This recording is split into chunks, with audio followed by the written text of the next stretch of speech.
آیت نمبر 116 سورہ نساء۔ اس پر ہم نے اپنے پچھلے درس قرآن کا اختتام کیا تھا اور اس آیت میں اللہ کے ساتھ شرک کرنے والوں کے بارے میں بیان کیا گیا تھا۔ آج اسی موضوع کو آگے بڑھایا گیا ہے آیت نمبر 117 میں، جس سے ہم اپنے درس قرآن کا آغاز کریں گے اس دعا کے ساتھ کہ اللہ کریم ہمارے سینوں کو قرآن کریم کے نور کے لیے، قرآن کریم کے فہم کے لیے، قرآن کریم کی بصیرت کے لیے کھول دے، اور ایک مرتبہ ہمارے دلوں کو قرآن کی جانب، دینداری کی جانب رغبت دے دینے کے بعد دوبارہ کجی اور گمراہی کی جانب مت موڑنا۔ اے اللہ ہمیں دین اسلام پر زندہ رکھنا اور ایمان کی بہترین حالت میں اپنے پاس واپس بلانا۔ کل علیہ السلام پر درود پاک بھیجتے ہیں اور اس کے بعد پھر ہم اپنے قرآن کریم کی تلاوت کا آغاز کریں گے۔ اللہم صلی علی سیدنا و مولانا محمد وعلی آلہ واصحابہ وبارک وسلم۔ اعوذ باللہ من الشیطان الرجیم، بسم اللہ الرحمن الرحیم۔ إِن يَدْعُونَ مِن دُونِهِ إِلَّا إِنَاثًا وَإِن يَدْعُونَ إِلَّا شَيْطَانًا مَرِيدًا۔ یہ تو اللہ تعالیٰ کو چھوڑ کر صرف عورتوں کو پکارتے ہیں اور دراصل یہ صرف سرکش شیطانوں کو پوجتے ہیں۔ صدق اللہ العظیم وصدق رسولہ النبی الکریم۔ پچھلی آیت میں جیسا کہ ابھی میں نے بیان کیا کہ اللہ تعالیٰ کے ساتھ شرک کرنے والوں کے بارے میں آگہی دی گئی تھی، اور اب اس آیت میں شرک کرنے والوں کی خصلت جو ہے وہ بیان کی جا رہی ہے۔ ہم دیکھیں تو جتنے بھی اس دور میں بڑے بڑے بت تھے، ان تمام بتوں کے نام فیمیل تھے، یعنی مؤنث تھے۔ جتنے بھی بڑے بڑے بت تھے ان کے نام عورتوں کے ناموں پر۔ پہلے یہ ذکر فرما رہے ہیں کہ شرک کرنا ایک قابل گرفت گناہ ہے جس کی کوئی معافی نہیں ہے۔ اب ان لکڑی اور پتھر کے بنے ہوئے بتوں کو یہاں اس آیت میں اناث کہا گیا ہے۔ اناث کیا ہے؟ اناث کا مطلب ہوتا ہے عورتیں۔ اس کی ایک وجہ تو یہ ہے کہ ان کے بیشتر معبودوں کے نام عورتوں سے تھے، جیسے لات، منات، عزا وغیرہ۔ دوسری وجہ یہ ہے کہ ہر قبیلہ جس کی پرستش کیا کرتا تھا اسے انثى بن فلاں کہا جاتا تھا۔ تیسری وجہ یہ ہے کیونکہ یہ بے جان مورتیاں تھیں اور اس لیے انہیں اناث سے تعبیر کیا جاتا تھا، کیونکہ مؤنث بھی ان افعال پذیر ہوا کرتی ہے، یعنی جو مؤنث ہے وہ دوسروں کا اثر جلدی قبول کر لیتی ہے اور کسی پر اپنا اثر نہیں کرتی۔ اسی طرح یہ لکڑی اور پتھر وغیرہ بھی مؤنث کی طرح منفعل ہونے کی صلاحیت رکھتے ہیں، فاعل نہیں ہوتے۔ مرد جو ہے وہ فاعل ہے اور عورت جو ہے وہ منفعل ہے، اس لیے انہیں اناث کہا گیا۔ بیضاوی کی تفسیر سے اقتباس۔ یدعون کا معنی ابن جریر نے، بیضاوی نے، قرطبی وغیرہ نے لکھا ہے کہ عبادت کرتے ہیں یا عبادت کیا ہے، اور مولانا تھانوی نے اس آیت کا ترجمہ یوں کیا ہے کہ یہ لوگ اللہ تعالیٰ کو چھوڑ کر صرف چند زنانی چیزوں کی عبادت کرتے ہیں اور صرف شیطان کی عبادت کرتے ہیں۔ بیان القرآن، تفہیم القرآن میں اس کا ترجمہ یوں کیا گیا ہے، وہ اللہ کو چھوڑ کر دیویوں کو اپنا معبود بناتے ہیں اور وہ اس باغی شیطان کو بھی اپنا معبود بناتے ہیں۔ گویا کہ اللہ تعالیٰ نے یہاں اس آیت میں جو شرک کرنے والے لوگ تھے ان کی کج فہمی اور ان کی بے وقوفی کو یہاں ہائی لائٹ کیا گیا ہے کہ ایک تو اللہ کا شریک ٹھہرا رہے ہیں، اور شریک بھی کس کو ٹھہرا رہے ہیں؟ اللہ کی مخلوق میں سے جو کمزور مخلوق ہے، جو دوسرے پر اثر نہیں رکھتی بلکہ دوسرے کا اثر جلدی قبول کر لیتی ہے۔ یہ بات جو ہے اس آیت میں بیان کی گئی، اور آگے کیا ہے؟ وَإِن يَدْعُونَ، اور یہ پکارتے ہیں، پوجتے ہیں، الا شیطان مریدا، سوائے یہ کہ صرف شیطان سرکش کو۔ یہاں ہم مریدا کا مطلب دیکھیں گے۔ مریدا کا مطلب ہے نافرمان اور سرکش۔ نافرمان اور سرکش کو مرید کہا جاتا ہے۔ مشرکین شیطان کی بلا واسطہ عبادت نہیں کرتے تھے، لیکن جب انہیں شیطان کے بہلانے پھسلانے سے اللہ وحدہ لا شریک کی عبادت چھوڑ کر ان دیویوں کی عبادت شروع کر دی تو گویا انہوں نے اپنے نفسوں کی باغ دوڑ شیطان کے ہاتھ میں دے دی اور اس کی اطاعت کاملہ پر راضی ہو گئے۔ اس لیے گویا وہ دوسرے معنوں میں شیطان ہی کی پوجا کیا کرتے تھے۔ دیکھیے، اول تو اللہ تعالیٰ کے سوا کسی کو معبود بنانا، اس سے بڑھ کر اور کیا گمراہی ہو سکتی ہے۔ پھر بنایا بھی تو کن کو؟ پتھروں کو، جن میں کسی قسم کی حرکت نہیں، اور عورتوں کے نام سے موسوم ہے۔ اور کس کے بتلانے پر یہ سب کیا؟ شیطان مردود کے بہکاوے پر آ کر انہوں نے یہ سب کچھ کرنا شروع کیا۔ تو یہ باتیں جو ہیں اس آیت کے مضمون سے ہمیں سمجھ میں آ رہی ہیں کہ یہ اللہ کو چھوڑ کر صرف عورتوں کو پکارتے ہیں۔ صرف عورتوں کو پکارنے سے کیا مراد ہے کہ ان کے جو زیادہ تر بت تھے، ایک تو ان کا نام جو تھا وہ عورتوں کے نام پر تھا، جیسے لات، منات، عزا وغیرہ، یہ نام عورتوں والے تھے۔ اور دوسرا یہ ہے کہ وہ دیویوں کی عبادت کیا کرتے تھے، یعنی دیوتا بھی تھے ان کے، لیکن دیویوں کو وہ بڑا پوجا کرتے تھے۔ اور اس بنا پر ان کی یہ جو خصلت تھی فیمیل پر اپنے خداؤں کے نام رکھنے کی، یہاں اس بات کو اللہ تعالیٰ نے بیان کیا ہے۔ اور شیطان کیا ہے؟ شیطان کا ذکر ہے کہ یہ سب انہوں نے کس کے کہنے پر کیا تھا؟ شیطان کی پیروی میں کیا تھا۔ ڈائریکٹ شیطان نے اپنی پوجا نہیں کروائی، ڈائریکٹ وہ شیطان کو نہیں پوجتے تھے، انڈائریکٹ پوجتے تھے۔ شیطان نے ان کو ایسے ان کے عمل آراستہ کر دکھائے تھے، اور اپنی وہ جو بات تھی وہ کیسے ان سے منوا رہا تھا؟ ان پتھر کے بتوں کی پوجا کروا کر، پتھر کے بتوں کی پوجا کر کے کیا تھا؟ گویا وہ اپنے نفس کی خواہشی کی پوجا کر رہے تھے۔ اور شرک کی جو ہم نے پیچھے اقسام پڑھی ہیں ان میں یہ ہے نا، ایک تو ڈائریکٹ اللہ کو نہ ماننا، بلکہ ان دیوی دیوتاؤں کو اپنا قادر مطلق جاننا۔ دوسرا یہ ہے کہ ان کو انڈائریکٹ ماننا، ٹھیک ہے۔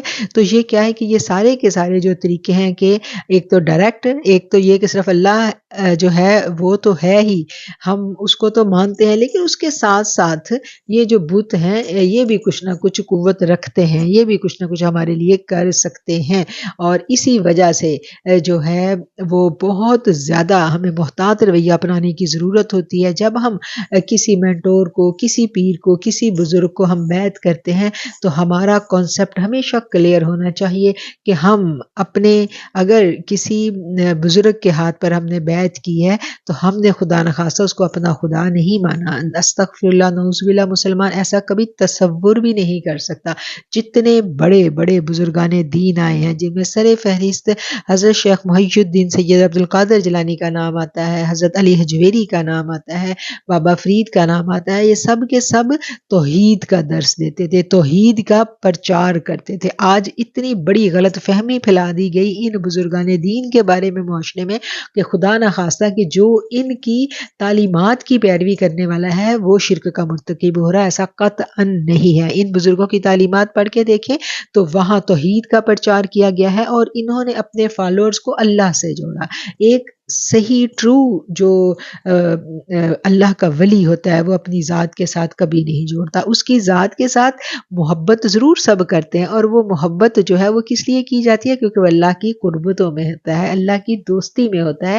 اس وجہ سے اللہ اس کے جو ارد گرد کے لوگ ہوتے ہیں ان کے دلوں میں اپنے دوست کی محبت ڈال دیتا ہے۔ تو یہ محبت نعوذ باللہ استغفر اللہ کبھی بھی اس کیٹیگری میں اس کو فال نہیں کرنا چاہیے۔ یہ کانسیپٹ بڑا باریک ہے اور اس کو ہم نے ہمیشہ سمجھنا ہے۔ لعنہ اللہ، لعنت کی اسے اللہ نے، وقال لَأَتَّخِذَنَّ مِنْ عِبَادِكَ نَصِيبًا مَفْرُوضًا، جسے اللہ نے لعنت کی ہے، اس نے بیڑا اٹھایا ہے کہ وہ تیرے بندوں میں سے مقررہ حصہ لے کر رہے گا۔ وقال، اور کہا، لَأَتَّخِذَنَّ، البتہ میں ضرور لے کر رہوں گا، من عبادک، تیرے بندوں میں سے، نصیبًا، ایک حصہ، مفروضہ جو کہ مقرر شدہ ہے۔ جب اللہ تعالیٰ نے شیطان مردود کو لعنت کی تھی، اس کو مردود کیا تھا، اس وقت اس نے کیا کہا تھا؟ اس وقت اس نے بیڑا اٹھا لیا تھا، اس نے فیصلہ کر لیا تھا اور اپنے اس فیصلے کا اس نے اعلان کر دیا تھا، اور اس کی یہ منادی ہم تک پہنچی ہے۔ اس نے کہا تھا کہ میں اللہ کے بندوں کو گمراہ کروں گا، اور میرے رب مجھے مہلت دے میں تیرے بندوں کو گمراہ کروں۔ تو میرے رب نے کیا کہا تھا؟ جو میرے بندے ہیں ان پر تیرا دو نہیں چلے گا۔ جو اللہ کے بندے ہیں ان کو شیطان گمراہ نہیں کر سکتا۔ اللہ کا بندہ، اس سے گناہ تو ضرور سرزد ہو جاتا ہے، لیکن وہ فوراً نادم ہو کر تائب ہو کر اپنے رب کے پاس چلا جاتا ہے، توبہ کر لیتا ہے۔ وہ اپنے عقیدہ توحید پر کبھی آنچ نہیں آنے دیتا ہے۔ وہ اللہ کا جو بندہ ہوتا ہے وہ اپنے عقیدہ توحید میں بہت راسخ ہوتا ہے۔ یہ بات ہمیں معلوم ہے اور یہ بات ہمیں ہمیشہ یاد رکھنی ہے۔ وَلَأُضِلَّنَّهُمْ، اور البتہ میں ضرور بھٹکاؤں گا ان کو، وَلَأُمَنِّيَنَّهُمْ، اور البتہ ان کو ضرور امیدیں دلواؤں گا، وَلَآمُرَنَّهُمْ، اور البتہ میں ضرور حکم دوں گا ان کو، فَلَيُبَتِّكُنَّ آذان الانعام ولآمرنهم فليغيرن خلق الله ومن يتخذ الشيطان وليا من دون الله فقد خسر خسرانا مبینا، اور انہیں راہ سے بھٹکاتا رہوں گا، باطل کی امیدیں دلواتا رہوں گا، اور انہیں سکھلاؤں گا کہ جانوروں کی کان چیر دیں، اور ان سے کہوں گا اللہ کی بنائی ہوئی صورتوں کو بگاڑ دیں۔ سنو، جو شخص اللہ کو چھوڑ کر شیطان کو اپنا رفیق بنائے گا وہ کھلے نقصان میں ڈوب جائے گا۔ فقد خسرا، تو بے شک، تو تحقیق خسرا، اس نے نقصان اٹھا لیا، خسرانا مبینا، کھلا نقصان اٹھانا۔ وَلَأُضِلَّنَّهُمْ، اور میں ضرور انہیں گمراہ کروں گا، وَلَأُمَنِّيَنَّهُمْ، اور ضرور انہیں جھوٹی امیدیں دلواؤں گا۔ جھوٹی امیدیں، امنیَّنَّهُمْ، ہم امنیہ کہتے ہیں جھوٹی امید کو۔ شیطان جو ہے وہ انسان کی ایمان کی دولت کو لوٹنے کے لیے مختلف ہتھ کنڈے استعمال کرتا ہے، اور انہی ہتھ کنڈوں میں جو ایک ہتھ کنڈا ہے وہ کیا ہے؟ جھوٹی امیدوں کا ہتھ کنڈا۔ بڑا ظالم یہ ہتھ کنڈا ہے، اور اس طریقے سے کتنے لوگ جو ہیں وہ گمراہ ہو جاتے ہیں۔ جھوٹی امیدیں کیا ہیں؟ ہم اس بات کو سمجھیں گے کہ وہ شیطان امید دلاتا ہے، اچھا چلو اگر تم یہ غلط کام کر لو گے، یہ برائی جو ہے تم اگر کر لو گے، یہ اللہ کی حد توڑ لو گے، تو اس حد کے توڑنے کے پیچھے تمہیں اتنا زیادہ فائدہ ہو جائے گا، اور اللہ تو ہے غفور الرحیم، وہ تو معاف کر دے گا، کوئی نہیں، چلو آگے قدم بڑھاؤ۔ مطلب ہم دیکھیں تو صبح سے شام تک چھوٹی بات سے لے کے، چھوٹے فیصلوں سے لے کے بڑے فیصلوں تک، تمام کے تمام جتنے بھی اللہ کی نافرمانی کے کام ایک انسان سے سرزد ہوتے ہیں، اس کے پیچھے جھوٹی امیدیں ہوتی ہیں۔ شیطان نے ان کے اعمال ان کو آراستہ کر دکھائے، یہ بھی اللہ تعالیٰ نے ہمیں بتایا نا۔ وہ ہمارے جو برائی، جو گناہ کی باتیں ہیں ان کو اتنی دل آویزی کے ساتھ انسان کے سامنے پیش کرتا ہے، اور ایسی اس کو جھوٹی امیدیں دلواتا ہے، اور پھر کیا ہے کہ جب وہ گناہ کی طرف انسان فیصلہ کر کے قدم بڑھا لیتا ہے تو اس کو پتہ چلتا ہے کہ وہ تو سب جھوٹ تھا، وہ تو سب فریب تھا، حقیقت تو کچھ بھی نہیں تھی۔ اس کی مہارت کی داد دیجیے کہ وہ امیدوں اور توقعات کے سنہرے جال ایک ہی شکل کے تیار نہیں کرتا، بلکہ جس امید سے وہ کسی کو فریب دے سکتا ہے اس کے لیے اسی قسم کا جال بنتا ہے، یعنی میں ہر شخص کو اس کی دعوت دوں گا، اور جس کی طرف اس کی طبیعت مائل ہوتی ہے اسی طرح میں اسے اللہ کی فرما برداری سے روک لوں گا۔ یہ کیا ہے؟ یہ شیطان کا انداز ہے، اور شیطان کا یہ جو انداز ہے نا، وہ کبھی بھی آپ کے سامنے آ کے آپ کی کھلم کھلا مخالفت نہیں کرتا۔ یہ اس کا طریقہ کار ہے۔ وہ کیا کرے گا؟ وہ آپ کو دلیل کے ساتھ قائل کرے گا، انسان کے اپنے من کے ساتھ اکثر بحث و مباحثہ چلتا ہے، اپنے اندر ایک لڑائی، ایک جنگ جو ہے وہ ہر وقت چلتی رہتی ہے، شر کی اور خیر کی جنگ، اچھائی اور برائی کی جنگ۔ تو کیا ہے کہ جب ہم کسی بات پر اپنے ساتھ آرگو کرتے ہیں بیٹھے، تو شیطان ہمیں کیا کرتا ہے؟ شیطان ڈائریکٹ ہمیں منع کرے گا تو ہم تو لاحول پڑیں گے، جوتیاں اس کے سر پہ ماریں گے، اٹھ کے نیکی کا کام کرنے چل پڑیں گے۔ وہ کیا کرے گا؟ جیسے آپ اس کی ایک چھوٹی سی مثال جو ہے ہم نے اکثر صبح کا جو اٹھنا ہے اس کے اوپر دیکھیں۔ شیطان رات کو جب ہم سوتے وقت نیت کرتے ہیں کہ ہم صبح اٹھیں گے اور ہم اٹھ کے تہجد کی نماز قضا کریں گے، تہجد کی نماز ادا کریں گے، تو شیطان کبھی ہمیں یہ نہیں کہے گا کہ تم نے تہجد جو ہے وہ نہیں پڑھنی۔ وہ کیا کہے گا؟ وہ کہے گا اچھا اتنی جلدی نہ اٹھنا، اینڈ ٹائم پہ اٹھنا، زیادہ جلدی اٹھ کے کیا کرنا ہے؟ فجر سے 5 منٹ پہلے اٹھنا اور اٹھ کے 2 نفل جو ہے وہ تم ادا کر لینا، اور بس پھر ساتھ ہی فجر ہو جائیں گی۔ تو کیا ہے؟ ڈائریکٹ نہیں روکے گا، اس کو پتا ہے اگر ڈائریکٹ روکا تو یہ فوراً اللہ کا بندہ لاحول پڑے گا اور مجھے تو آگ کی چنگاریاں پڑیں گی۔ وہ دلیلیں دے گا اور وہ کہے گا دیکھو رات اتنی لیٹ ہو گئی، آج اپنا الارم تھوڑا سا بدل دو، آج تھوڑا اینڈ پہ لے جاؤ الارم۔ تو کیا اس طرح کی، یعنی میں نے ایک چھوٹی سی مثال دی ہے، وہ اس طرح کے ہتھ کنڈے اختیار کرتا رہتا ہے جس سے انسان کو وہ دلائل کے ذریعے، عقلی دلائل کے ذریعے قائل کر کے اپنے فریب کے جال میں پھنساتا ہے۔ اگلا کیا ہے؟ وَلَأُمَنِّيَنَّهُمْ وَلَآمُرَنَّهُمْ، انہیں پہلے تو جھوٹی امیدیں دلاؤں گا اور پھر انہیں ضرور حکم دوں گا۔ اب جو حکم اس نے دینے ہیں، جو نافرمانی کی باتیں اس نے سکھانی ہے، پہلے تو اپنی امید کے جال میں پھنساتا ہے۔ جب وہ اس نے عقل کے ذریعے قائل کر لیا کہ بس یہ کام ٹھیک ہے، اور پھر اس کے بعد کیا ہے؟ پھر اب اس کے حکم شروع ہو جاتے ہیں۔ ایک ٹارگٹ اس نے دے دیا نا، ٹارگٹ دے دیا، اور ٹارگٹ دینے کے بعد اب اس ٹارگٹ کو اچیو کرنا ہے۔ تو پھر جب ٹارگٹ شیطانی ہے تو اچیو کرنے کے لیے ساری کی ساری وہ جو رہنمائی ہے وہ بھی شیطان ہی دے گا نا، تو وہ پھر اس کے لیے احکامات اپنے دے گا، وہ بھی ڈیفینیٹلی جب شیطان کی پیروی ہوگی تو وہ احکامات بھی الٹے سیدھے ہوں گے۔ اب اس کے بعد آ گیا، وہ سارے احکام بھی ایسے ہوں گے کہ جو اللہ کی فرما برداری کو توڑ کر نافرمانی کی حدود میں انسان کو لے جائیں گے۔ پھر زمانہ جاہلیت میں یہ رواج تھا کہ وہ جانوروں کے کان کاٹا کرتے تھے، اور مختلف جانوروں کو وہ مختلف انداز میں یعنی ان کی ہیت بدل کے انہوں نے نام رکھے ہوتے تھے، ان کو دیوتاؤں کے نام پر چھوڑ دیتے تھے، ان کے کان چیر دیا کرتے تھے، تو ان کے اصلی ہیت بدل دیتے تھے۔ تو یہ سب کے سب کام کس کے تھے؟ یہ سب کے سب کام شیطان کے تھے، اور اس بارے میں یہاں پر بیان کیا جا رہا ہے۔ پہلے کیا گیا کہ وہ جانوروں کے کان چیر دیں، فَلَا يُغَيِّرُنَّ خَلْقَ اللَّهِ فَلَا يُغَيِّرُنَّ، فَلَا يُغَيِّرَنَّ جو ہے یہ تغیر سے ہے، تو اس سے مراد کسی جانور کے کان کاٹ دینا، کسی مرد کو خصی کر دینا، عورتوں کی اصل شبیہ کو بدل دینا، مردوں کی مشابہت اختیار کرنا، مردوں کا عورتوں کی مشابہت اختیار کرنا۔ بعض علماء کرام نے اس کا مفہوم یہ بیان کیا ہے کہ جس مقصد کے لیے کسی چیز کی تخلیق کی گئی ہے اس کے خلاف اس کو استعمال کرنا، یعنی تغیر خلق سے مراد دین اسلام جو فطرت دین ہے، اس میں رد و بدل اور کاٹ چھانٹ کر کے اس کا حلیہ کچھ سے کچھ بنا دینا۔ اس میں شک نہیں کہ قرآن کریم کا یہ لفظ ان تمام معنی پر مشتمل ہے، اور اس کی ایک بہت بڑی مثال ہم آج دیکھیں جینڈر کے بارے میں، جو آج ہمیں نظر آتا ہے بہت زیادہ شیطان کا پروپیگنڈا۔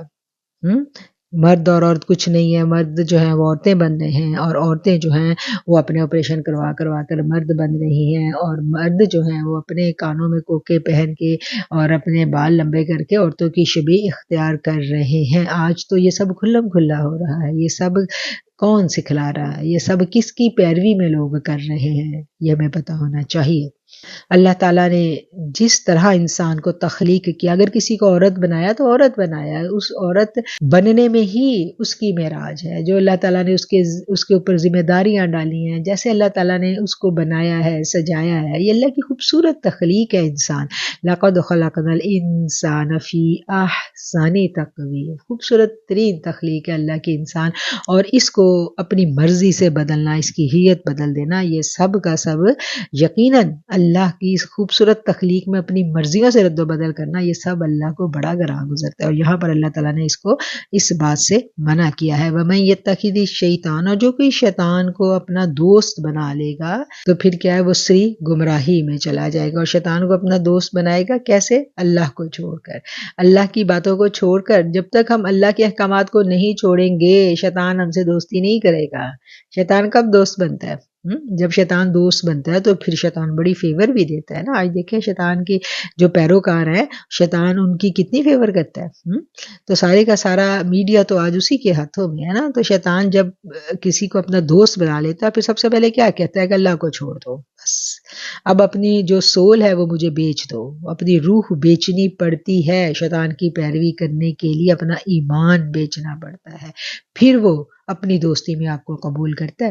اور پھر جب وہ قبول کر لیتا ہے تو پھر وہ ہر وہ کام کرواتا ہے جو آپ کے نفس کو مرغوب ہے، اور جب نفس کو مرغوب کام انسان کرتا چلا جاتا ہے تو پھر وہ جہالت اور گمراہی اور گناہوں کے اندھیروں میں ڈوبتا چلا جاتا ہے۔ یعدہم ویمنیہم وما یعدہم الشیطان الا غرورا، وہ ان سے زبانی وعدے کرتا رہے گا، سبز باغ دکھاتا رہے گا، مگر یاد رکھو شیطان کے جو وعدے ان سے ہیں وہ سراسر فریب کاریاں ہیں، وہ سراسر دھوکہ ہے۔ الا غرورا، وہ صریحاً دھوکہ ہے۔ شیطان امیدیں دلاتا ہے، وعدے کرتا ہے، لیکن کیا ہے، وہ سب دھوکہ ہے، وہ سب فریب ہے، حقیقت اس میں نہیں ہے۔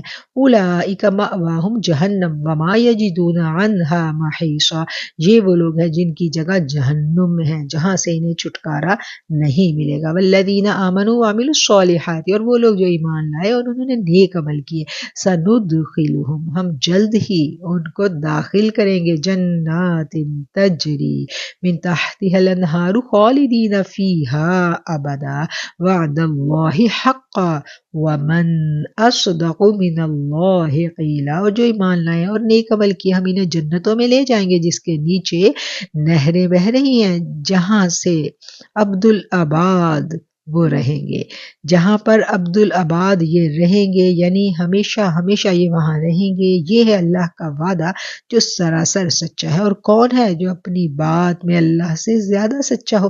لیسا، نہیں ہے، بِأَمَانِيِّکُم، تمہارے ساتھ آرزوؤں کے، ولا امانیجی اہل الکتاب، من یعمل سوءا یجز بہ ولا یجد لہ من دون اللہ ولیا ولا نصیرا، حقیقت حال نہ تو تمہاری آرزوؤں کے مطابق ہے اور نہ اہل کتاب کی امیدوں پر موقوف ہے۔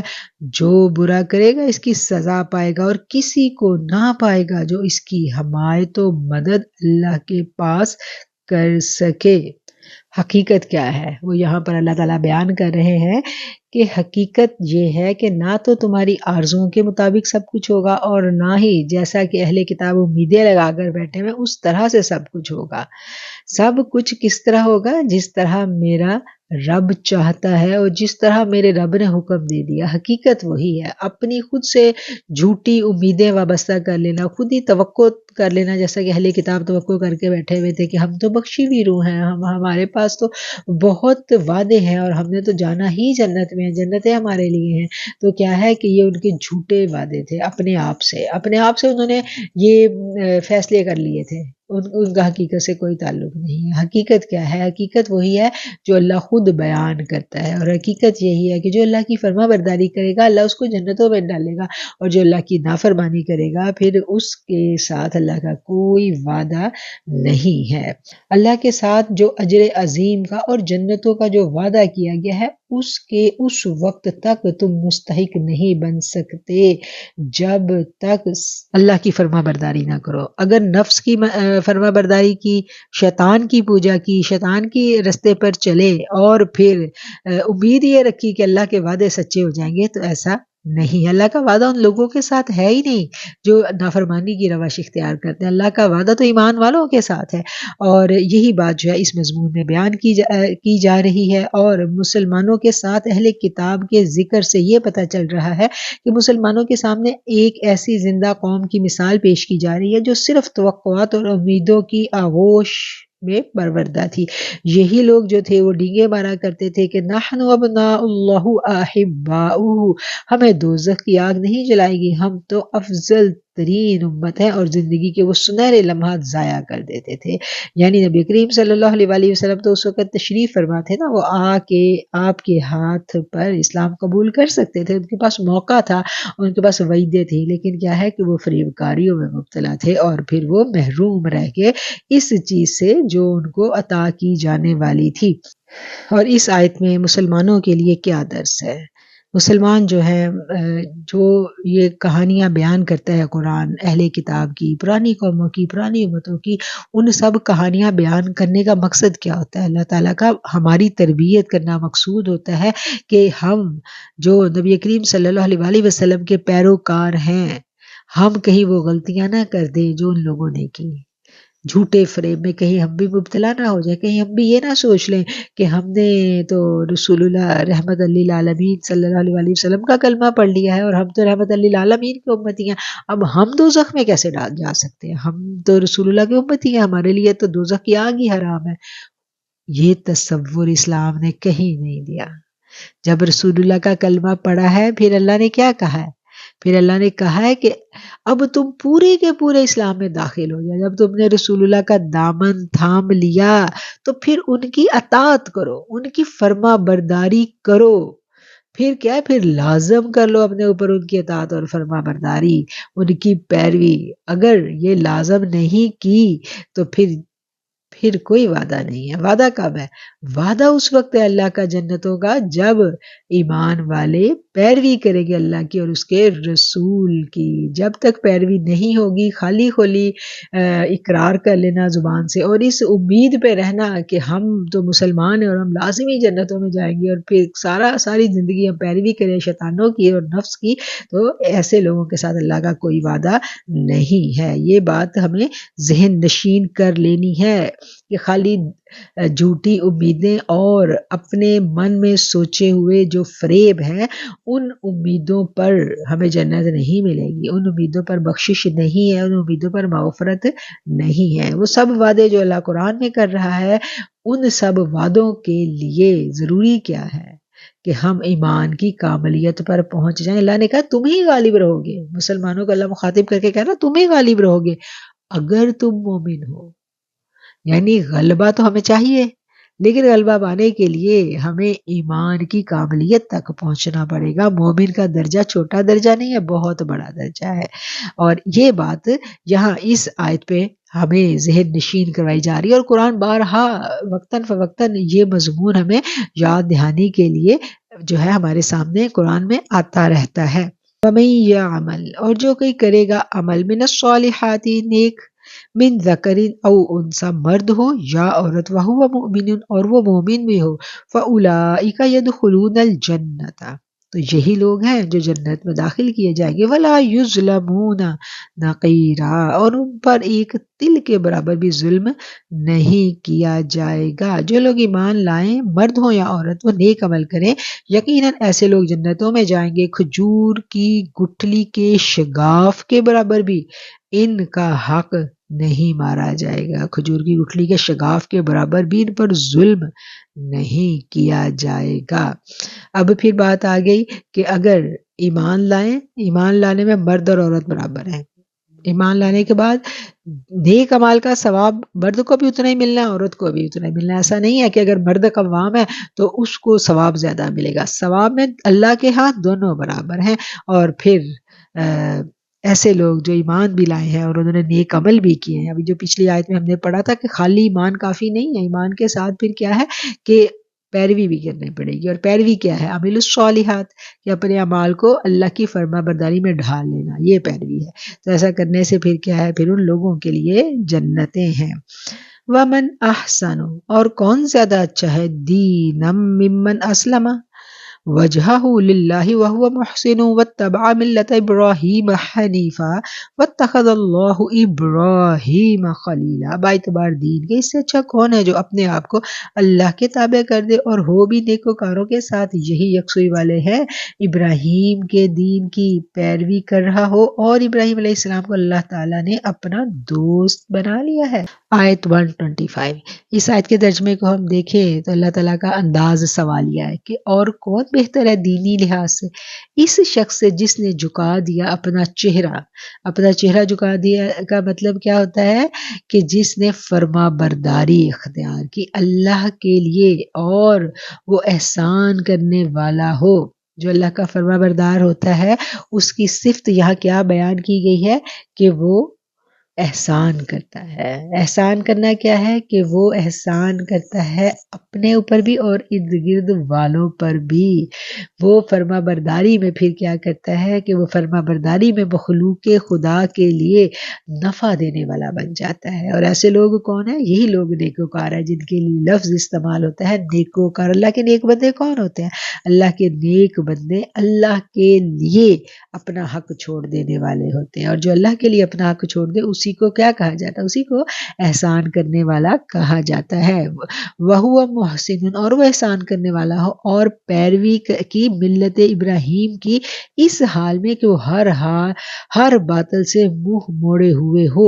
اللہ ملت ابراہیمی کیا ہے؟ ملت ابراہیمی دراصل دین اسلام ہی ہے۔ دین اسلام ہی اس وقت دنیا میں ایسا مذہب ہے جو دین ابراہیمی کی مکمل، اصلی اور خالص شکل اپنے اندر سموئے ہوئے ہے۔ ویسے تو ہر جتنے بھی ادیان آئے ہیں وہ سب کے سب اپنے آپ کو یہی کہتے ہیں کہ ہم حضرت ابراہیم کی ملت پر تھے، یہودی اور عیسائی وہ بھی یہی کہتے ہیں، لیکن کیا ہے کہ اصلی جو دین ابراہیمی پر ہے وہ مسلمان ہیں، کیونکہ مسلمانوں نے دین ابراہیمی میں کی جو جتنی بھی خصوصیات اسلام نے پیش کی ہیں ان میں سے کہیں بھی رد و بدل نہیں کیا۔ جتنے بھی اللہ کی طرف سے دین آئے ہیں اس دنیا میں ان سب میں دین ابراہیمی ہی کی تعلیمات تھیں، لیکن ان کے فالوورز نے کیا کیا کہ اس میں اپنی پسند سے رد و بدل کر دیا۔ لیکن دین اسلام کی جو روح ہے، جو قرآن ہے، جو احادیث صحیحہ ہیں، ان کو اللہ نے محفوظ کرنے کا سبب کر لیا۔ اللہ تعالیٰ نے انتظام کیا کہ ان کی حفاظت کی گئی اور وہ اپنی اصلی صورت میں آج بھی موجود ہے، اور اسی لیے آج دین ابراہیمی کے سچے پیروکار صرف اور صرف مسلمان ہیں۔ اور اللہ تعالیٰ نے ابراہیم کو خلیل بنایا، اللہ نے ابراہیم کو اپنا دوست بنایا۔ خلیل کو جب ہم سمجھیں تو خلیل کا کیا مطلب ہے؟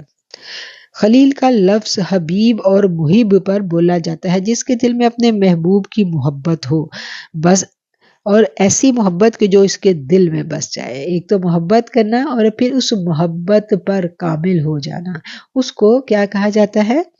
اس کو خلیل کہا جاتا ہے، اور کسی غیر کی محبت کی گنجائش تک نہ رہے۔ خلتن اس محبت کو کہتے ہیں جو نفس میں رچ بس جائے۔ جیسے کسی شاعر نے کہا کہ اے محبوب جہاں جہاں میری روح ہے تیرا عشق وہاں سما گیا، اسی وجہ سے تو خلیل کو خلیل کہا گیا۔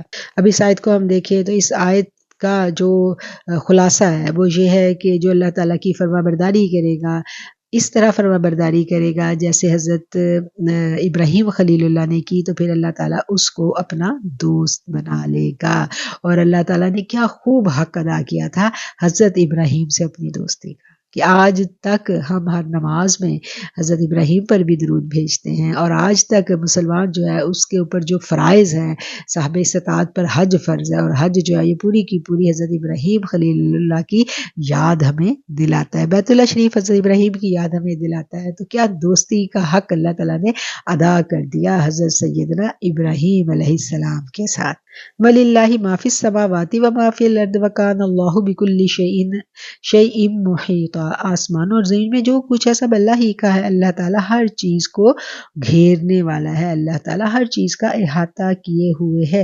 وَيَسْتَفْتُونَكَ فِي النِّسَاءِ، اور وہ فتویٰ مانگتے ہیں آپ سے عورتوں کے بارے میں۔ قُلِ اللَّهُ يُفْتِيكُمْ فِيهِنَّ، کہہ دیجئے کہ اللہ فتویٰ دیتا ہے تم کو ان عورتوں کے معاملے میں وَمَا يُتْلَى عَلَيْكُمْ فِي الْكِتَابِ فِي يَتَامَى النِّسَاءِ اللَّاتِي لَا تُؤْتُونَهُنَّ مَا كُتِبَ لَهُنَّ وَتَرْغَبُونَ أَن تَنكِحُوهُنَّ وَالْمُسْتَضْعَفِينَ مِنَ الْوِلْدَانِ وَأَن تَقُومُوا لِلْيَتَامَى بِالْقِسْطِ وَمَا تَفْعَلُوا مِنْ خَيْرٍ فَإِنَّ اللَّهَ كَانَ بِهِ عَلِيمًا۔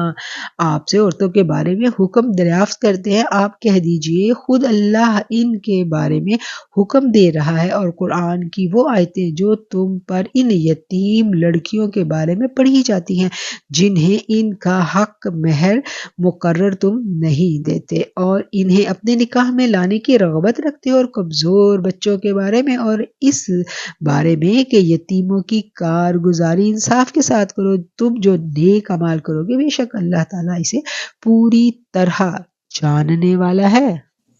عرب کے معاشرے میں یتیم بچیوں کے ساتھ بہت برا سلوک کیا جاتا، وہ یتیم بچیاں جن کے پاس مال و دولت ہوتا ان کے ساتھ ان کے جو ورثہ ہوتے ان کا رویہ بہت خوفناک ہوتا، ان کی جو نظر تھی وہ پوری کی پوری ان کے مال پر ہوتی کہ یہ بچی جو ہے یہ اگر بڑی ہوگی اور اس کی کہیں شادی ہوگی تو یہ مال تو اس کا ہے، اس کے ساتھ چلا جائے گا، تو وہ کیا کرتے کہ ایسی بچیوں کو وہ نکاح کر لیا کرتے تھے، اور نکاح بھی ایسا کرتے کہ اس نکاح کا کوئی حق مہر ہی نہ ہوتا، کیونکہ کوئی پوچھنے والا ہی نہیں تھا، بچی کا تو کوئی وارث ہی نہیں تھا، وہ بچی تو بے سہارا تھی، تو وہ کیا کرتے کہ اس کے ساتھ حق مہر ادا کیے بغیر ہی نکاح کرتے، اور پھر چونکہ اس کا کوئی پیچھے وارث پوچھنے والا نہیں تھا پھر اس کے ساتھ ظلم و زیادتی بھی کرتے، اور اس کا پورے کا پورا مال جو ہے میراث جو تھی اس کی ہڑپ کر لیا کرتے تھے۔ دوسری صورت یہ ہوتی تھی کہ اگر وہ بچی مالدار نہیں ہے اور وہ یتیم ہے تو پھر اس کا کوئی بھی بندہ دیکھ کے اس کے ساتھ اس کا نکاح کرتے اور اس سے بھاری رقم حق مہر کی صورت میں وصول کر کے خود ہڑپ کر جاتے۔ یہ بھی ایک یعنی غلط طریقہ کار تھا کہ اس بچی کی مرضی پسند کچھ بھی نہ ہوتا اس کی شادی میں، اور مقصد کیا ہوتا ہے؟ مقصد یہ ہوتا ہے کہ اس کا ہم کہیں نہ کہیں نکاح کریں تاکہ اس کے وجود سے ہمیں چھٹکارا ملے اور حق مہر کی رقم ہمیں ہماری پاکٹوں میں آ جائے۔ دوسرا طریقہ یہ تھا، اور تیسرا طریقہ یہ تھا کہ اگر وہ بچی مالدار ہوتی اور خوبصورت بھی نہ ہوتی، یعنی شکل و صورت بھی اس کی اچھی نہ ہوتی اور مال بھی اس کے پاس ہوتا، تو ایسی صورت میں اب وہ اس کی شکل دیکھ کر اس کے ساتھ نکاح کرنے کے بھی روادار نہ ہوتے، تو ایسی صورت میں کیا کرتے کہ وہ نہ ان کے ساتھ نکاح کرتے اور نہ ہی ان کی کہیں اور شادی ہونے دیتے، اور اس کے مال کو غصب کرنے کے چکروں میں رہتے، یعنی اس کے مال کو اپنے قبضہ میں رکھتے اور اس کو اپنے گھر میں ایک لاوارث کی طرح پڑا رہنے دیتے، ایک لونڈی اور غلام سے زیادہ اس کی حیثیت نہیں ہوتی تھی، کیونکہ وہی اس کے وارث تھے، اس بچی کا تو کوئی اور ہوتا نہیں تھا، تو یہ سب کے سب ظلم تھے جو ان کے معاشرے میں عام تھے۔ تو اس پر پھر قرآن کریم نے آیات اتاری اور قرآن کریم نے بچیوں کا پورا جو یتیم بچیاں ہیں ان کے حقوق جو ہے وہ مقرر کر دیے۔ اب ان کا حق کیا تھا کہ اگر مسلمانوں کو یہ ہدایت کی گئی کہ اگر ایسی بچی آپ کے پاس آئی ہے وراثت کے، اس کے پیچھے کوئی اور وارث نہیں ہے، یعنی چچا ہیں، آپ ماموں ہیں، کوئی بھتیجی بھانجی، اس کے والدین دونوں دنیا سے چلے گئے اور اس بچی کی وراثت بہت ہے، اس کے پاس مال بہت زیادہ ہے، تو اب کیا کرنا ہے؟ اب آپ نے خود اس کے ساتھ نکاح نہیں کرنا، گویا کہ ذہن میں کہیں پر بھی یہ شائبہ نہ آ جائے کہ یہ بچی جو ہے یہ تو یتیم ہے، اس کا تو پیچھے کوئی پوچھنے والا نہیں ہے، تو ہم اس کے ساتھ جو مرضی سلوک کرے اور مال بھی اس کا غصب کر لے، ایسا نہیں۔ تو اس بچی کو پالے پوسے اور اس کا اچھی جگہ نکاح کیا جائے، اور اچھی جگہ نکاح کیا جائے تاکہ جس کے ساتھ اس کا نکاح کیا جائے ان کو پتہ ہو کہ اس بچی کے پیچھے وارث موجود ہے، وہ اس کے ساتھ کوئی ظلم و زیادتی نہ کر سکے، یعنی اس کی نہ صرف شادی کی جائے بلکہ اس کی شادی کے بعد پھر اس کی پشت پناہی بھی کی جائے، اس کی خیر خواہی بھی کی جائے، اس کے پیچھے کھڑے بھی ہوا جائے، جیسے والدین ہوتے ہیں نا، نکاح کے بعد والدین بچی کے پیچھے ہوتے ہیں کہ کوئی اگر ظلم زیادتی کرے گا تو والدین پوچھنے والے ہوتے ہیں کہ ہماری بچی کے ساتھ کیوں ظلم و زیادتی کی گئی۔ بالکل اسی طرح انہوں نے کہا کہ اللہ تعالیٰ نے کہا کہ تم اس کی پشت پناہی بھی کرو، ایسا نہ کرو کہ مال کے لیے اس کے ساتھ نکاح کرو اور اس کے ساتھ ظلم و زیادتی کا رویہ کرو، نہیں، اس بات سے یہاں پر منع کر دیا گیا۔ اور کیا کہا جا رہا ہے؟ ان عورتوں کے بارے میں یہ حکم دریافت کرتے ہیں، آپ ان سے کہہ دیجئے اللہ تعالیٰ ان کے بارے میں حکم دے رہا ہے، قرآن کی وہ آیتیں تم پر ان یتیم لڑکیوں کے بارے میں پڑھی جاتی ہیں جنہیں ان کا مقرر کردہ حق مہر تم ادا نہیں کرتے. کن کا حق مہر وہ ادا نہیں کرتے تھے؟ کہ یتیم بچی کے ساتھ جب وہ نکاح کرتے تھے تو اس کا حق مہر نہیں کرتے تھے ادا. تو اللہ نے کیا کہا؟ اگر یہ یتیم بھی ہے تب بھی اس کا حق مہر ادا کرو، اور انہیں اپنے نکاح میں لانے کی رغبت رکھتے ہو، اور کمزور بچیوں کے بارے میں اور اس بارے میں کہ یتیموں کی کارگزاری انصاف کے ساتھ کرو. جو تم نیک کام کرو گے بلا شبہ اللہ تعالیٰ اسے پوری طرح دیکھنے والا ہے. تو یہاں پر اللہ تعالیٰ نے کھول کھول کر ان یتیم بچیوں کے بارے میں بیان کر دیا، اور ساتھ اللہ تعالیٰ نے حکم بھی دے دیا. کیا حکم دیا گیا ہے؟ وَأَن تَقُومُوا، اور یہ کہ تم قائم رہو، لِلْيَتَامَى بِالْقِسْطِ، یتیموں کے بارے میں انصاف پر. یتیم کے ساتھ انصاف کرنا، اس پر مسلمانوں کو حکم دیا جا رہا ہے کہ یتیم کے ساتھ انصاف کرنے پر تم قائم رہو. تَقُومُوا لِلْيَتَامَى بِالْقِسْطِ. اب یہاں لفظ آیا ہے لِلْيَتَامَى. لِلْيَتَامَى کا مطلب کیا ہے؟ بچیاں بچے دونوں اس میں آ گئے، کہ یتیم بیٹی ہو یا یتیم بیٹا ہو، دونوں کے بارے میں انصاف کا حکم آ گیا. کہ بیٹی کا تو کھول کر ابھی ہم نے سمجھ لیا، پڑھ لیا، اور بیٹوں کے بارے میں بھی ہر طرح سے انصاف کا حکم آ گیا کہ اس کے ساتھ بھی کوئی زیادتی نہیں کرنی. وہ حقوق ہم پڑھ چکے ہیں جو یتیم بچوں کے بارے میں ان کے ورثہ کے ہیں، کہ وہ ان کے مال کو ہڑپ نہیں کریں گے. ان کے مال ان کے ورثہ کے پاس امانت ہوں گے، اور جب وہ بلوغت پر پہنچے گے تو ان کو وہ مال ان کو لوٹانے پڑیں گے بحفاظت. ہاں، اگر کوئی غریب ہے، صاحب استطاعت نہیں ہے، تو وہ اتنا اجرت لے سکتا ہے جتنا اس نے اس پر خرچ کیا ہے. یعنی جو بچے کی اس نے کسٹڈی لی ہے تو اس کے اوپر اگر وہ خود اپنے استطاعت نہیں رکھتا تو صرف اتنا مال لے سکتا ہے. تو اس بارے میں حکم دیا جا رہا ہے کہ انصاف کرو، اور جو تم بھلائی کرو گے تو اللہ تعالیٰ اس بھلائی کو جاننے والا ہے. اللہ تعالیٰ ہر طرح کی انسان کے عمل جو ہیں ان سے آگاہ ہے. اور جب بھی احکامات کی آیت آتی ہے، اللہ تعالیٰ کوئی اپنے بندوں کو حکم دیتا ہے تو ساتھ کے ساتھ اس آیت کے اینڈ میں اللہ تعالیٰ یہ بات ہمیں باور کرواتا ہے، یاد دہانی کرائی جاتی ہے کہ اللہ دیکھ رہا ہے، اللہ جانتا ہے، اللہ سمیع ہے، سن بھی رہا ہے، بصیر بھی ہے، علیم بھی ہے. تو یہ یاد دہانی کرائی جاتی ہے کہ ہم نے کہیں بھی غافل نہیں ہونا کہ ہم کہیں کسی طریقے سے اللہ سے چھپا کے کچھ ایسا ویسا کر لیں گے، ڈنڈی مارنے میں کامیاب ہو جائیں گے. یہ ممکن نہیں ہے. اللہ ہر جگہ موجود ہے اور ہمارے ہر عمل سے باخبر ہے. وَإِنِ امْرَأَةٌ خَافَتْ مِنْ بَعْلِهَا نُشُوزًا أَوْ إِعْرَاضًا فَلَا جُنَاحَ عَلَيْهِمَا أَنْ يُصْلِحَا بَيْنَهُمَا صُلْحًا وَالصُّلْحُ خَيْرٌ وَأُحْضِرَتِ الْأَنْفُسُ الشُّحَّ وَإِنْ تُحْسِنُوا وَتَتَّقُوا فَإِنَّ اللَّهَ كَانَ بِمَا تعملون خبیرا. اگر کسی عورت کو اپنے شوہر کی بد دماغی اور بے پرواہی کا خوف ہو تو دونوں آپس میں صلح کر لیں، ان میں کسی پر گناہ نہیں. صلح بہت بہتر چیز ہے. طمع ہر نفس میں شامل کر دی گئی. وَأُحْضِرَتِ الْأَنفُسُ الشُّحَّ، اور موجود رکھا گیا نفسوں میں بخل کو. اگر تم اچھا سلوک کرو اور پرہیزگاری کرو تو تم جو کر رہے ہو اس پر اللہ تعالیٰ پوری طرح خبردار ہے. میاں بیوی اللہ تعالیٰ کے نام پر ایک دوسرے کو حاصل کرتے ہیں. اب یہاں پر ایک ایسی صورتحال کا ذکر کیا گیا ہے جس میں دونوں میاں بیوی کسی وجہ سے ایک دوسرے کے معیار پر پورا نہیں اتر رہے. کہا گیا ہے کہ اگر کسی عورت کو اپنے شوہر کی بد دماغی اور بے پرواہی کا خوف ہو، یعنی ایک عورت جو ہے وہ اپنے شوہر کے رویے سے مطمئن نہیں ہے.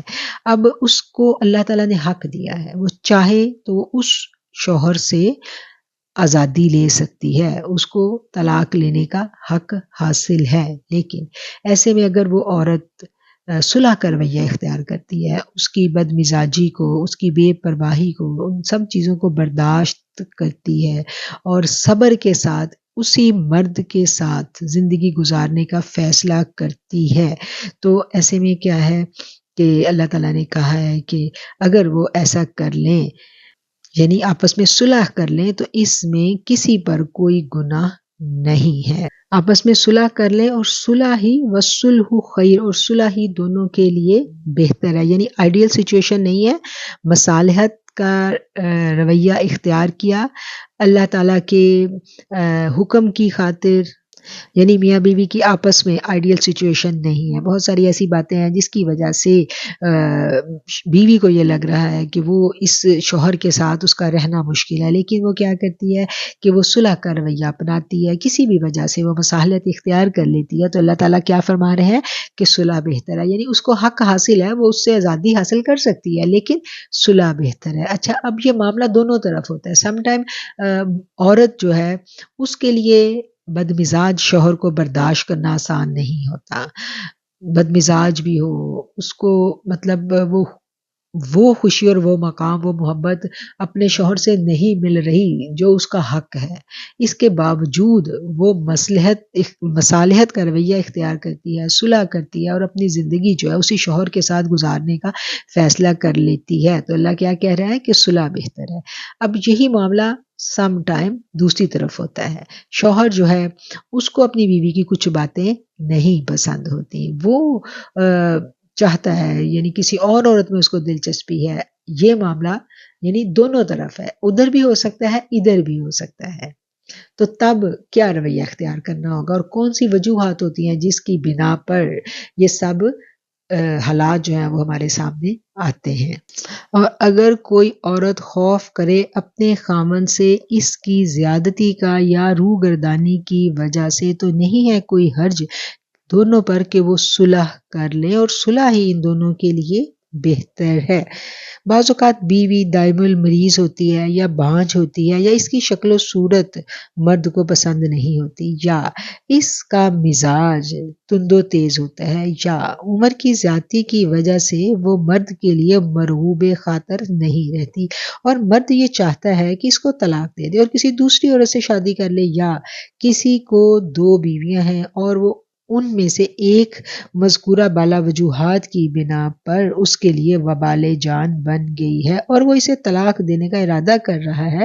تو ایسے موقعوں کے لیے عورت کو بتلایا جا رہا ہے کہ اگر وہ اپنے خامد کے ساتھ رہنے کو اس کی جدائی پر ترجیح دیتی ہے تو اس سے اجازت ہے کہ وہ اپنا مہر معاف کر دے یا کم کر دے، یا اپنے حقوق کے زوجیت سے دوسری بیوی کے حق میں دستبردار ہو کر یا اپنے نفقہ کے بار کو ہلکا کر کے خاوند کے ساتھ مصالحت اختیار کر لے تاکہ وہ اسے طلاق نہ دے. قرآن فرماتا ہے جدائی اور فراق سے صلح بہرحال بہتر ہے. سمجھ آ گئی اس بات کی؟ بڑی آسان بات ہے کہ سم ٹائم ایسے ہوتا ہے کہ ایک عورت جو ہے وہ مرد کے لیے اب مرغوب نہیں رہی، عمر کی زیادتی ہے، کوئی بیماری ایسی لگ گئی ہے کہ مرد جو ہے وہ اب اس عورت کو وہ درجہ اور وہ مقام، وہ حقوق زوجیت ادا کرنے سے قاصر ہے. اس کا دل اٹھ گیا اس عورت سے، وہ کہتا ہے اب میں اس عورت کو نہیں اپنے ساتھ رکھ سکتا. تو ایسے میں اللہ تعالیٰ نے اس مرد کو اجازت دی ہے، وہ اس کو طلاق دے سکتا ہے، اس کو اجازت ہے. لیکن یہاں اس آیت میں یہ ہدایت کی جا رہی ہے کہ اگر ایسی صورتحال ہو تو ایسی صورتحال میں کیا کرنا ہے؟ ایسی صورتحال میں عورت جو ہے اب اس نے فیصلہ کرنا ہے. اگر تو وہ طلاق لینا چاہتی ہے تو وہ طلاق لے. اگر وہ یہ چاہتی ہے، اس کو پتہ ہے کہ اب اس کی عمر بھی زیادہ ہو چکی ہے اور کوئی بیماری ایسی اس کو لاحق ہو چکی ہے یا کسی بھی وجہ سے اب اس کو کوئی ایسی جگہ نہیں ہے، کوئی ایسی امید نہیں ہے جہاں پر وہ اپنی باقی ماندہ زندگی گزار سکے، تو ایسی صورت میں پھر اس عورت کو فیصلہ کیا کرنا ہے؟ اس عورت کو یہ فیصلہ کرنا ہے کہ وہ خاوند کے ساتھ ایک ڈیل کر لے. کیا ڈیل کر لے؟ کہ وہ اپنے حق زوجیت اس کو معاف کر دے اور اس کو کہے کہ تم مجھے طلاق نہ دو، میں تمہیں اپنے حقوق معاف کرتی ہوں، ٹھیک ہے تم مجھے طلاق مت دو، میں تمہارے نام پر بیٹھی رہوں گی اور تم میرے جو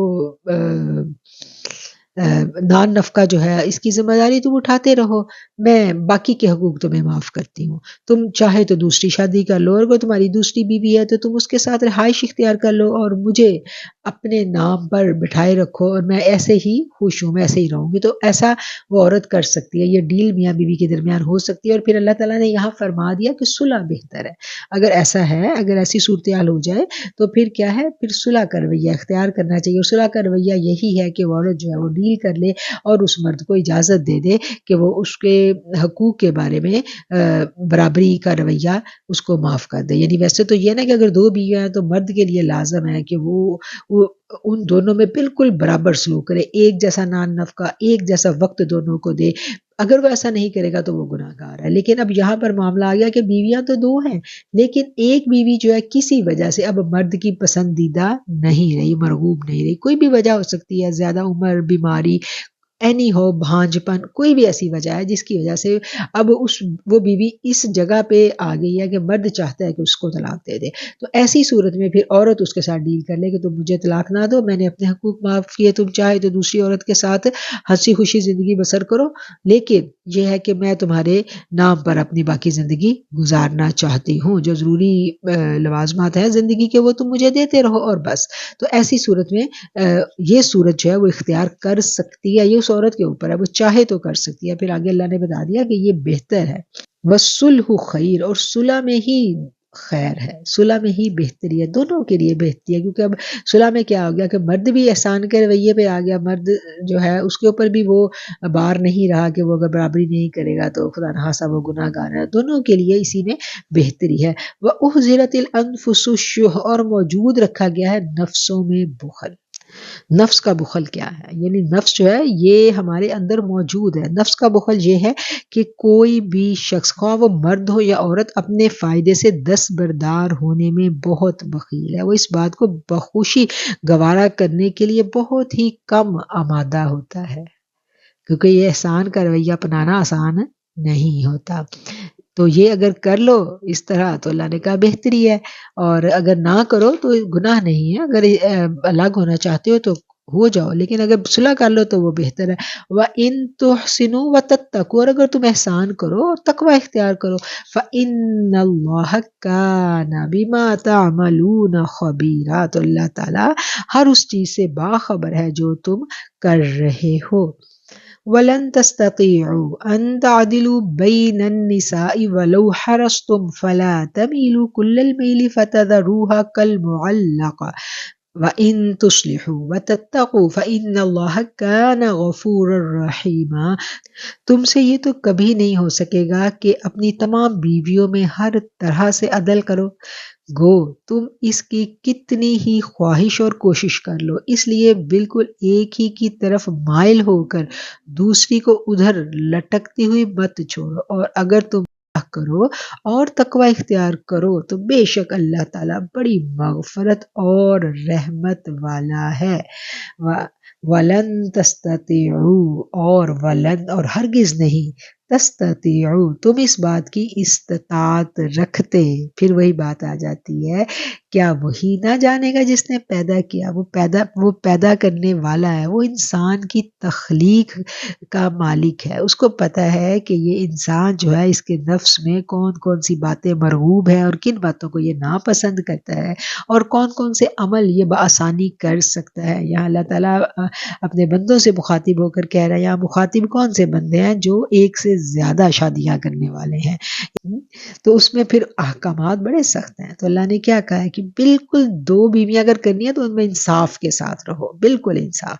اور تم ہرگز استطاعت نہیں رکھ سکتے یہ کہ تم عدل کرو عورتوں کے درمیان، بین النساء، عورتوں کے درمیان.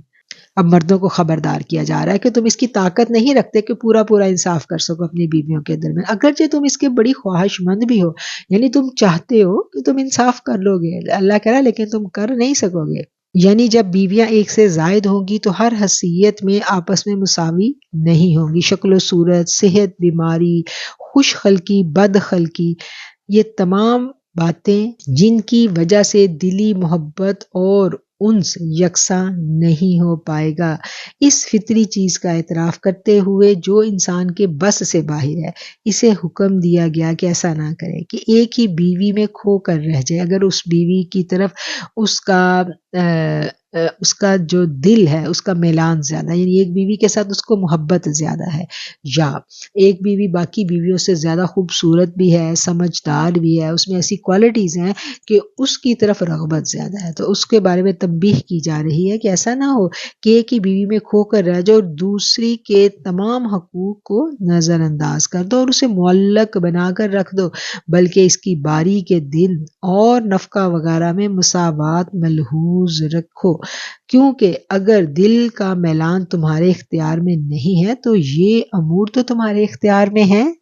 اب یہاں کتنی خوبصورتی کے ساتھ اللہ تعالیٰ جو ہے وہ مردوں کی تربیت کر رہے ہیں، کن مردوں کی؟ جو ایک سے زیادہ بیویاں رکھتے ہیں، ان کو کہا جا رہا ہے کہ ایسا نہ کرو کہ ایک بیوی کی طرف اگر تمہارے دل کا جھکاؤ زیادہ ہے تو اس میں کھو جاؤ اور باقیوں کو لٹکتا چھوڑ تو نہیں، دل تو اللہ کے اختیار میں، اگر دل کا میلان زیادہ بھی ہے تو باقی معاملات میں، نان نفقے میں، حقوق کی ادائیگی میں، باقی ہر معاملے میں جو ہے انصاف، باقی ہر معاملے میں انصاف، دل کا میلان اس پر پھر اللہ تعالیٰ جو ہے وہ یہاں پر اپنا وہ بتا رہے ہیں کہ اگر وہ تمہارے اختیار میں نہیں ہے تو یہ چیزیں تو اختیار میں ہے نا، اس پر پھر تم پورا اترو، باقی ہر چیز ایک برابر دینا دو بیویوں کو، ایک طرح کا گھر، رہائش، پیسہ، یہ سب تو اختیار میں ہے نا، دل اختیار میں نہیں ہے، جو اختیار میں ہے اس کے اوپر تو پورا اترو، یہ یہاں پر بتایا جا رہا ہے۔ پھر آگے کیا کہہ دیا اللہ نے کہ اللہ تعالیٰ غفور بھی ہے اور رحیم بھی ہے، کہ وہ غفور الرحیم، کیونکہ اللہ کو پتہ ہے کہ پورے کے پورے تو تم نہیں اتر سکو گے، پھر اللہ سے بخشش اور توبہ استغفار بھی مانگتے رہو،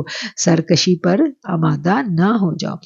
وَإِن يَتَفَرَّقَا يُغْنِ اللَّهُ كُلًّا مِّن سَعَتِهِ وَكَانَ اللَّهُ وَاسِعًا حَكِيمًا، اور اگر میاں بیوی جدا ہو جائے تو اللہ تعالیٰ اپنی وسعت سے ہر ایک کو بے نیاز کر دے گا، اللہ تعالیٰ وسعت والا اور حکمت والا ہے۔ میاں بیوی آپس میں جدا ہو جائے مطلب کیا ہے کہ طلاق ہو جانا، طلاق جو ہے یہ ایک ناپسندیدہ فعل ہے لیکن جائز ہے، ایک حد جہاں پر جا کر یہ سمجھا جائے کہ دونوں کا اکٹھے رہنا ناگزیر ہو گیا، ممکن نہیں ہے کہ یہ دونوں اکٹھے رہ سکے، تو پھر ایسی صورت میں اس رشتے کو لٹکانے کا فائدہ نہیں ہے۔ پھر اللہ تعالیٰ نے رستہ کھلا چھوڑا ہے کہ اگر بالکل کہیں کوئی امید ہی نظر نہیں آ رہی کہ دونوں اکٹھے رہ سکیں گے تو پھر کیا ہے، اللہ تعالیٰ نے کہا ہے کہ پھر اللہ تعالیٰ دونوں کو ایک دوسرے سے بے نیاز کر دے گا۔ پھر یہ کہ اگر پتہ ہے کہ اب یہ دونوں اکٹھے نہیں رہ سکتے اور زبردستی رشتے کو کھینچنا کسی مصلحت کی بنا پر، تو پھر کیا ہے کہ اس کے بارے میں اللہ تعالیٰ واضح کر رہے ہیں کہ اللہ ہے وہ خود ہی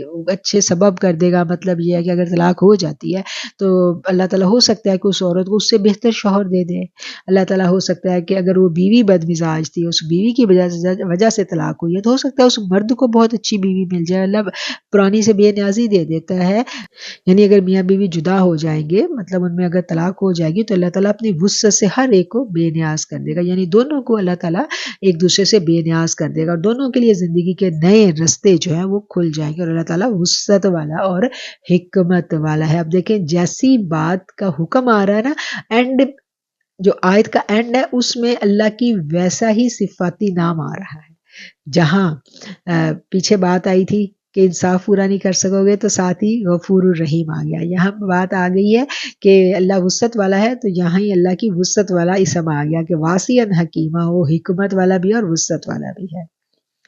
وَلِلَّهِ مَا فِي السَّمَاوَاتِ وَمَا فِي الْأَرْضِ، اور اللہ ہی کے لیے جو کچھ آسمانوں میں ہے اور جو کچھ زمینوں میں ہے۔ وَلَقَدْ وَصَّيْنَا الَّذِينَ أُوتُوا الْكِتَابَ مِنْ قَبْلِكُمْ وَإِيَّاكُمْ أَنِ اتَّقُوا اللَّهَ وَإِن تَكْفُرُوا فَإِنَّ لِلَّهِ مَا فِي السَّمَاوَاتِ وَمَا فِي الْأَرْضِ وَكَانَ اللَّهُ غَنِيًّا حَمِيدًا۔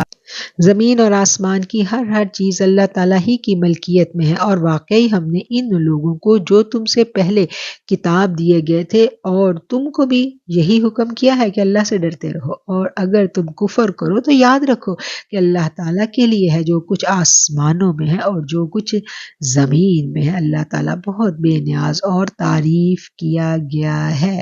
صدق اللہ العظیم۔ آیت 131 آپ کے سامنے تلاوت کی گئی، اور یہاں ہم اپنے آج کے درس قرآن کا اختتام کریں گے، اور اب ہم اس آیت کی تفسیر کو دیکھ لیتے ہیں سمجھنے کے لیے۔ جو کچھ زمین و آسمان میں ہے اس سب کا مالک اللہ ہے، اور بے شک ہم نے وَلَقَدْ وَصَّيْنَا الَّذِينَ أُوتُوا الْكِتَابَ، اور بے شک ہم نے حکم دیا ان لوگوں کو جنہیں کتاب دی گئی تھی، من قبلکم تم سے پہلے، وَإِيَّاكُمْ اور تمہیں بھی ان اتقوا اللہ کہ اللہ سے ڈرتے رہو، اللہ کا تقوی اختیار کرو۔ یہاں اللہ تعالیٰ تمام اہل کتاب میں کون کون آ گیا؟ جو پہلے جن کو کتاب دی گئی تھی یہود و نصارہ آ گئے، اور اب کن کو کتاب دی جا رہی ہے؟ اب کون مخاطب ہے؟ مسلمان مخاطب ہے۔ سب کو اللہ تعالیٰ حکمن کہہ رہے ہیں کہ تم اللہ کا تقوی اختیار کرو، سب اللہ سے ڈرتے رہو۔ اگر غور کیا جائے کہ تو دین الہی کا دار و مدار ہی تقوی پر ہے۔ دل میں خوف خدا پیدا ہو گیا تو انسان کا ظاہر بھی سنور جاتا ہے اور باطن بھی، اور اگر دل میں خوف خدا نہ ہو تو پھر زبانی اقرار جو ہے اس کا کوئی فائدہ نہیں ہے۔ ایمان جو ہے دراصل وہ دل کی کیفیت کا نام ہے، اور تقوی جو ہے، تقوی یہی ہے کہ انسان کے دل کے اندر اللہ کا ڈر اور اللہ کا خوف ہو، کیونکہ انسان کے اوپر جو حکمرانی کرتا ہے نا وہ اندر ہی موجود ہے، جو انسان کے اوپر حکمران ہوتا ہے۔ دو چیزیں ہیں نا اس کے اندر، خیر اور شر۔ یا تو جو اندر کی خیر ہے وہ اس کو بھلائی کا حکم دیتی ہے، اور نفس جو ہے وہ برائی پر ابھارتا ہے، تو یہ دونوں کی جنگ اندر ہی اندر ہو رہی ہوتی ہے، اندر ہی اندر لڑائی ہو رہی ہوتی ہے۔ پھر غالب جو بھی آ جائے، غالب کون آتا ہے؟ غالب وہی آتا ہے جس کو اللہ کا ڈر ہو۔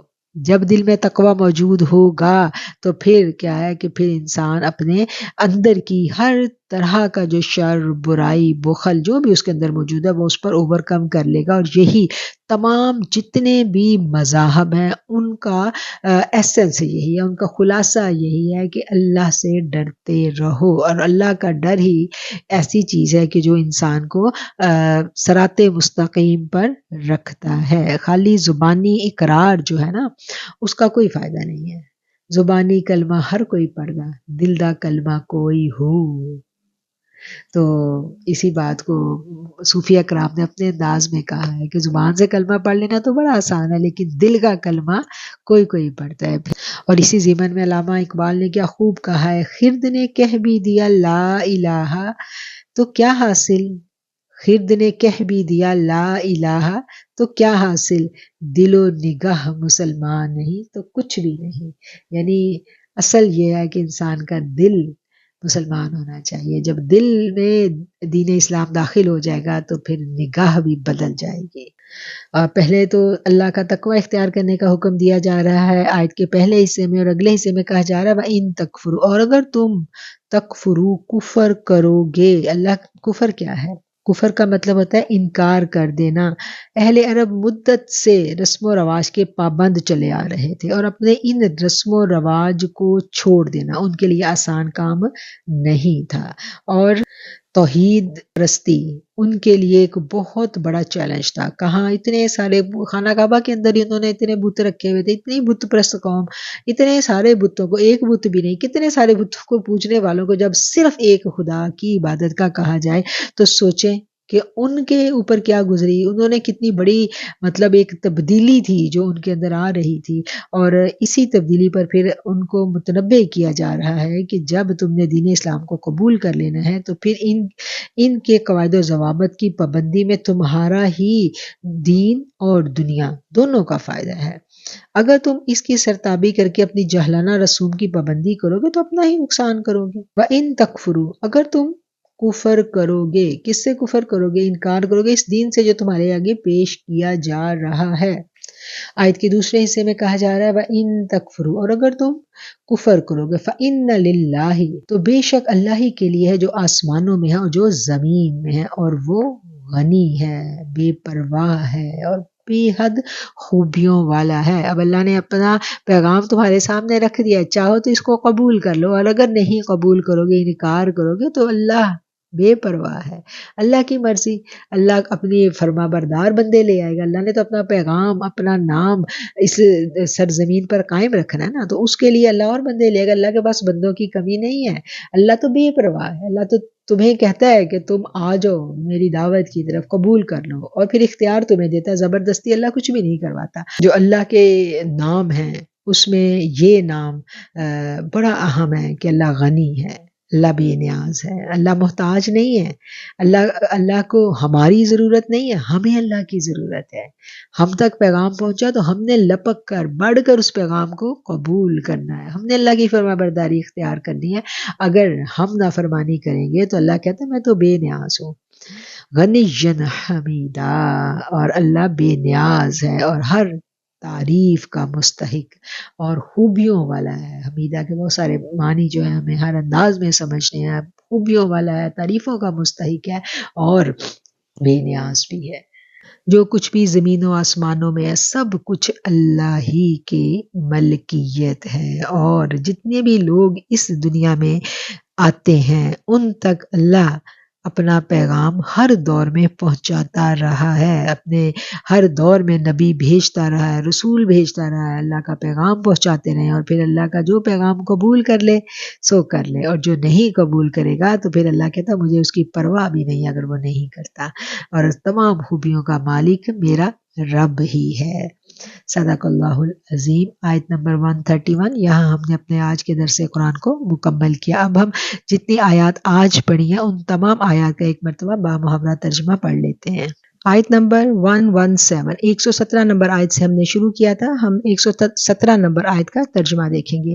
یہ تو اللہ کو چھوڑ کر صرف عورتوں کو پکارتے ہیں، اور دراصل یہ صرف سرکش شیطانوں کو پوجتے ہیں جسے اللہ نے لعنت کی ہے، اور اس نے بیڑا اٹھایا ہے کہ وہ تیرے بندوں میں سے مقرر شدہ حصہ لے کر رہے گا، اور انہیں راہ سے بھٹکاتا رہوں گا اور باطل امیدیں، جھوٹی امیدیں دلاتا رہوں گا، اور انہیں سکھاؤں گا کہ جانوروں کے کان چیر دیں، اور ان سے کہوں گا کہ اللہ تعالیٰ کی بنائی ہوئی صورتوں کو بگاڑ دیں۔ سنو، جو شخص اللہ کو چھوڑ کر شیطان کو اپنا دوست بنائے گا وہ صریح نقصان میں ڈوب جائے گا۔ وہ ان سے زبانی وعدے کرتا رہے گا، سبز باغ دکھاتا رہے گا، مگر یاد رکھو شیطان کے جو وعدے ان سے کیے گئے ہیں وہ سراسر فریب کاریاں ہیں۔ یہ وہ لوگ ہیں جن کی جگہ جہنم ہے، جہاں سے انہیں چھٹکارا نہیں مل سکے گا، اور جو لوگ ایمان لائیں اور اچھے کام کریں ہم انہیں جنتوں میں لے جائیں گے جن کے نیچے نہریں بہہ رہی ہوں گی، جہاں یہ ہمیشہ ہمیشہ رہیں گے۔ یہ ہے اللہ کا وعدہ جو سراسر سچا ہے، اور کون ہے جو اپنی بات میں اللہ سے زیادہ سچا ہو؟ حقیقت حال نہ تو تمہاری آرزوؤں کے مطابق ہے اور نہ اہل کتاب کی امیدوں پر موقوف ہے۔ جو برا کرے گا اس کی سزا پائے گا، اور کسی کو نہ پائے گا جو اس کی حمایت اور مدد اللہ کے پاس کر سکے۔ جو ایمان والا ہو، مرد ہو یا عورت، وہ نیک اعمال کرے، یقیناً ایسے لوگ جنت میں جائیں گے، اور کھجور کی گٹھلی کے شگاف کے برابر بھی ان کا حق نہیں مارا جائے گا۔ بتوار دین کے ان سے اچھا کون جو اپنے آپ کو اللہ کے تابع کر دے اور ہو بھی نیکوکار، ساتھ ہی یکسوئی والے ابراہیم کے دین کی پیروی کر رہا ہو، اور ابراہیم علیہ السلام کو اللہ تعالیٰ نے اپنا دوست بنا لیا۔ آسمانوں اور زمینوں میں جو کچھ ہے سب اللہ ہی کا ہے، اللہ تعالیٰ ہر چیز کو گھیرنے والا ہے۔ آپ سے عورتوں کے بارے میں حکم دریافت کرتے ہیں، آپ کہہ دیجئے کہ خود اللہ ان کے بارے میں حکم دے رہا ہے۔ قرآن کی وہ آیتیں جو تم ان یتیم لڑکیوں کے بارے میں پڑھتے ہو، قرآن کی وہ آیتیں جو تم پر ان یتیم بچیوں کے بارے میں پڑھی جاتی ہیں جنہیں ان کا حق مقرر شدہ تم نہیں دیتے، یعنی ان کا حق مہر ان کو ادا نہیں کرتے، اور انہیں اپنے نکاح میں لانے کی رغبت رکھتے ہو، اور کمزور بچوں کے بارے میں اور اس بارے میں کہ یتیموں کی کارگزاری انصاف کے ساتھ کرو۔ تم جو نیک عمل کرو گے بلا شبہ اسے اللہ پوری طرح جاننے والا ہے۔ اگر کسی عورت کو اپنے شوہر کی بددماغی، بے پرواہی کا خوف ہو تو دونوں آپس میں جو صلح کر لیں، اس میں کسی پر گناہ نہیں۔ صلح بہت بہتر چیز ہے، طمع ہر نفس میں شامل کر دی گئی ہے۔ اگر تم اچھا سلوک کرو اور پرہیزگاری کرو تو تم جو کر رہے ہو اس پر اللہ تعالیٰ پوری طرح باخبر ہے۔ تم سے یہ تو کبھی نہیں ہو سکے گا کہ اپنی بیویوں میں ہر طرح عدل کرو، گو تم ان کی کتنی ہی خواہش اور کوشش کر لو، اس لیے بالکل ایک ہی کی طرف مائل ہو کر دوسری کو ادھر لٹکتی ہوئی مت چھوڑو۔ اگر تم اصلاح کرو اور تقوی اختیار کرو تو بے شک اللہ تعالیٰ بڑی مغفرت اور رحمت والا ہے۔ اگر میاں بیوی جدا ہو جائے تو اللہ تعالیٰ اپنی وسعت سے ہر ایک کو بے نیاز کر دے گا۔ اللہ تعالیٰ وسعت والا اور حکمت والا ہے۔ زمین و آسمان کی ہر چیز اللہ ہی کی ملکیت ہے، اور واقعی ہم نے ان دونوں کو جو تم سے پہلے کتاب دیے گئے اور تم کو بھی یہی حکم دیا ہے کہ اللہ سے ڈرتے رہو۔ اگر تم کفر کرو اور یاد رکھو اللہ کے لیے جو کچھ آسمانوں میں ہے جو کچھ زمین میں ہے، اور اللہ تعالیٰ بہت بے نیاز اور تعریف کیا گیا ہے، اللہ کے اختیار میں ہے آسمانوں کی سب چیزیں اور زمین کی بھی سب چیزیں، اور اللہ کارساز کافی ہے۔ صدق اللہ العظیم و صدق رسولہ النبی الکریم۔ ہم اس دعا کے ساتھ درس قرآن کا اختتام کرتے ہیں کہ قرآن کریم جو آج پڑھا گیا، اس کے پڑھنے پڑھانے میں الفاظ کی ادائیگی میں کہیں کوئی غلطی کوتاہی رہ گئی تو میرے رب معاف کر دینا، درگزر کر دینا اور ہمیں بخش دینا، آمین ثم آمین۔ وآخر الدعوانا ان الحمد للہ رب العالمین۔